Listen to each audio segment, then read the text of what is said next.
Dear friends, you're in the middle of a summary channel. In this video, we're going to discuss the most important events that took place during the previous 12 hours. We have a lot of very interesting updates, so let's start. And first, we're going to talk about the Ukrainian conflict. During the previous night, we received lots of very important updates that most likely would change the conflict, the nature of the conflict on the territory of Ukraine itself. So let's discuss everything in details. And first, let's talk about the most northern part of the Russian Federation. Yesterday in the evening, several sources published these pictures, and here we can see something flying over the territory of Russia. And the different sources claim that something was launched from the Plesets cosmodrome. So here we can see something flying over the territory of Russia, and the sources and different authors and different experts were guessing what exactly the Russians launched. Later, more precisely, during the morning of the 24th of March of 2026, the Russian sources published this video with additional note. So this is probably the most important event of 2026. Let's discuss this video in details. The first satellites of the Bureau 1440 targeted communication group are in orbit. On March 23rd at 8 p.m. 24 minutes, the first batch launch of 16 Bureau 1440 spacecraft took place. After reaching the reference orbit, the satellites successfully separated from the carrier rocket and were taken under the control of the Bureau 1440 Control Center. The next steps include checking on the onboard systems and moving to the target orbit.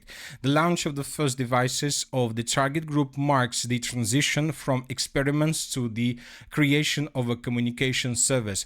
The Bureau 1440 team has completed this pass in 1,000 days, which is the time between the launch of experimental and serial satellites.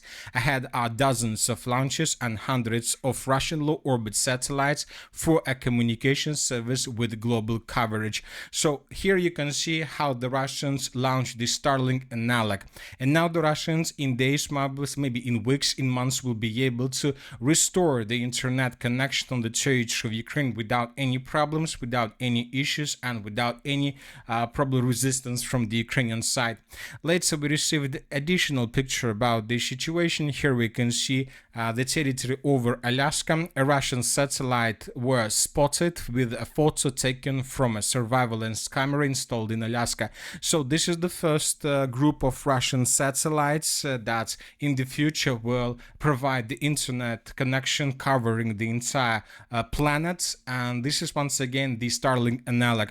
Obviously, the Russians still need days, weeks, or months before they will be able to concentrate a critical mass of satellites over the low orbits of the Earth, and only then they will be able to provide 100% quality internet connection through the territory of Ukraine. But that was the first step. The Russians will continue sending more and more satellites, and I think that probably in 2, 3, 4, 5 months the Russians will be able to establish a strong internet connection through the entire territory of Ukraine without any possibilities from the Ukrainian side to intercept this communication. So which means that the Russians in coming 6 months most likely will return to attacks using drones and using missiles deep inside of the territory of Ukraine without any problems from any equipment from the Ukrainian side, with online mode attacks when operators will be able to run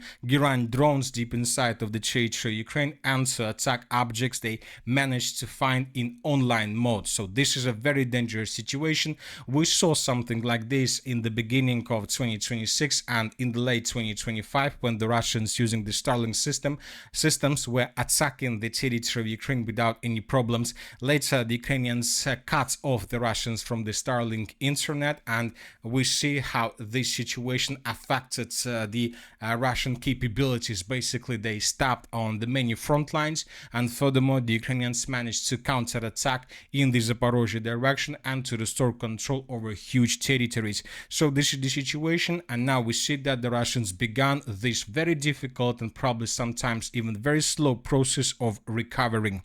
So now let's discuss a few more updates and a few more interesting things that happened during the previous night. Your last chance to disappear until summer and come back unrecognizable. Start the According to information we have, the Russians attacked the territory of Ukraine with hundreds of drones and dozens of missiles.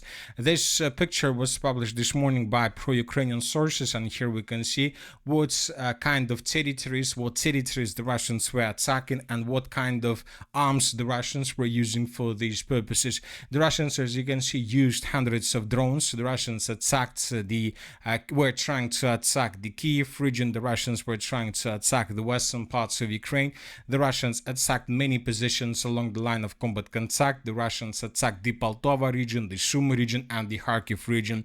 The Russians were using drones, Ha-101 cruise missiles, and the Russians used Iskander missiles. So as for the pro-Ukrainian sources, this morning they published the details and the statistics of their air defense forces. The Ukrainians are saying that the Russians used 426 air vehicles and they managed to destroy 390 targets. I would like to remind you that the Russians carried out this retaliatory strike yesterday. If you remember, the Ukrainians attacked the city of Primorsk, more precisely this object of energy infrastructure, and as a result of that attack, as you can see, lots of facilities, reservoirs, fuel reservoirs of the armed forces of Russia were damaged and probably even destroyed. And so that is why the Russians struck back, and we see what is happening today on the territory of Ukraine. For example, when talking about the city of Primorsk, this morning we received another video, and here we can see that the situation is still very difficult. We see that there is a fire still, and we see that the Russians still haven't managed to stabilize the situation in this area. So the Russians struck back, and the Russians were attacking objects of energy infrastructure, but it seems that the most important objects of energy infrastructure that the Russians were trying to target were located in the western parts of Ukraine. So if you take a look at this picture, you might see that lots of lines were moving in the western direction through the city of Odessa and Kherson, further in the direction of the city of Ivano-Frankovsk. Very difficult to understand what exactly the Russians were attacking. Most likely the Russians were trying to hit or to damage the Burштynska power station, because when talking about this picture, we can see that both drones and missiles managed to get this territory, but very difficult to say whether the Russians damaged or destroyed this power station, because we haven't received anything that can confirm that that explosions were recorded in this area. We just know that the missiles and drones were heading in this area, but we don't know for sure whether they managed to hit targets or not. So the Russians sent several waves of vehicles in this direction. First, the Russians launched a significant number of drones, and this is the map where basically on the 1 a.m. of the 24th of March of 2026, a batch of drones were heading in the northwestern direction. So here we can see that these drones managed to get this territory. Lots of drones reached this part of Ukraine, and they were flying over this Burштyn power station, or maybe these drones were flying over this western Ukrainian substation, the most important substation in Ukraine that supports Ukraine with electricity from the European countries. And when the Russians probably realized that the situation was secured, they began attacking this territory with cruise missiles. But cruise missiles haven't managed to pass through the Vinnytsia region. The cruise missiles of Ha-101 type were destroyed somewhere here. So first, the Russians secured the area with drones, with significant number of drones. They launched these drones from the Kherson direction.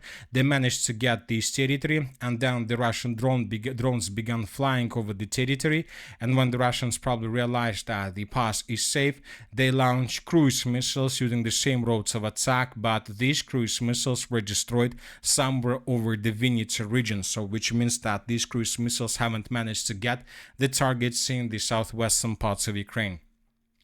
Another important update is that the Russians dealt significant damage to the city of Poltava. Overnight, lots of pictures and lots of videos were published from this area. As you can see, the Russians destroyed some object of a military facility, according to pro-Russian sources. Some constructions were destroyed. As you can see, some buildings were damaged on the territory of the city of Poltava itself. Furthermore, according to information we have, the Russians attacked the city of Shostka. So this city is located in the northern parts of the Sumy region, and here we can see the territory that was attacked by Russians, and here we can see fire anomalies from this area. So the Russians probably destroyed or tried to destroy or damage these facilities. Most likely the Ukrainians use these facilities for drone production, because the city of Shostka is located almost in the most northern parts of the Sumy region, and this is exactly the territory that Ukrainians used to attack deep inside of the territory of Russia in the direction of the city of Moscow itself, or probably even further in the direction of the city of St. Petersburg. So the Russians, that is why, attacked this territory with significant number of drones.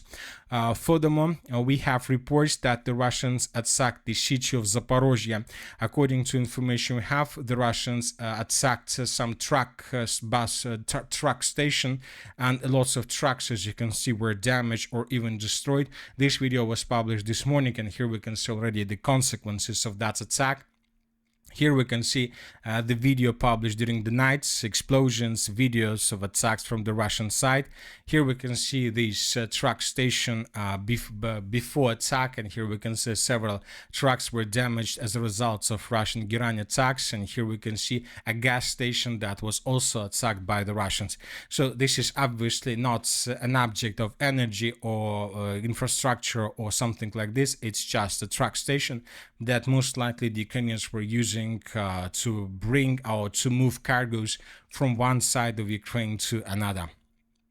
Your competitors are going to hate me for doing this, but let me show you how to find key content and product insights from their website. So as you can see, the situation is becoming very difficult for Ukraine. Obviously, if the Russians are able to restore the internet connection within the next 3, 4, or 5 months, the Russians won't risk. They will try to save the progress they have currently along the line of combat contact, and they will wait when they get good connections, the good internet connection, and as soon as they have one, they will begin probably their major offensive operation. But once again, the situation before the Russians are able to establish strong internet connection with their new satellite group may take place up to 6 or even more months. So it's very difficult to understand what the Russians are going to do during this period of time. Probably they will attack, but I'm not sure that they will carry out significant offensive operations or major offensive operation if it's just several months to wait before they receive a normal internet connection. But anyway, during the previous 24 hours, we received some videos, some updates. According to different sources, the Russians are keeping advancing in the Zaporozhye direction. The Russians are not moving very fast. They're just improving and improving their positions along the line of combat contact. And during the previous night, we received lots of videos that confirm the current line of combat contact. For example, in this video, we can see how Ukrainians were attacking the city of Tirnovate, at least its southwestern part. This point, and this video confirms that the Russians have a strong control, at least over the southwestern part of the settlement. I would like to remind you that according to many pro-Ukrainian sources, the settlement of Tirnovate is located under complete control of the armed forces of Ukraine, but we received videos that confirm completely the opposite thing. Furthermore, the Russians continue improving positions in the area of the settlement of Grishna. These are the changes on the ground between the dates. The Russians improved their positions to the north of the settlement. We came to this conclusion based on the video that was published by pro-Ukrainian sources. Here we can see how Ukrainians were attacking positions of the armed forces of the Russian Federation in these farms and barracks. The Russians improved their positions, and as we can see, the Russians are keeping advancing further in the direction of the settlement by the name of Nova Alexandriivka.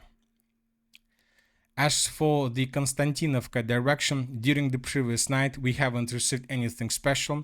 I would like to remind you that yesterday the Russians, according to different sources, managed to improve their position significantly in the southern parts of the city, and today we received a video where we can see how Russians were bombing positions of the armored forces of Ukraine further in the direction of the central part of the city of Konstantinovka, which means that maybe the Russians are trying to pin down the positions of the armored forces of Ukraine before beginning of another offensive operation, of another wave or another round of offensive operation in the southern parts of the city.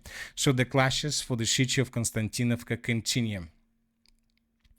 Another important video is coming from the Slaviansk direction. Today several sources published this picture, and according to this picture, one of the most important supply lines of the armored forces of Ukraine along the Seversky Donetsk-Donbass Canal and the river of Seversky Donetsk was destroyed. We're talking about this territory.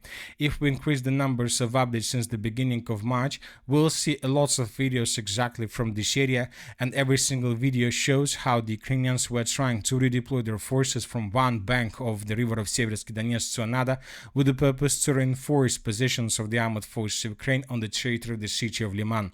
So we have lots of videos and lots of destroyed vehicles of the armored forces of Ukraine, but the Russians most likely decided to destroy the bridge completely, because it seems that the Russians are entering the final and decisive phase of the battle for the city of Liman, when the city itself doesn't have supply and support, or doesn't have good quality of supply and support from the city of Slaviansk. In coming days, we believe we'll see additional changes in this area.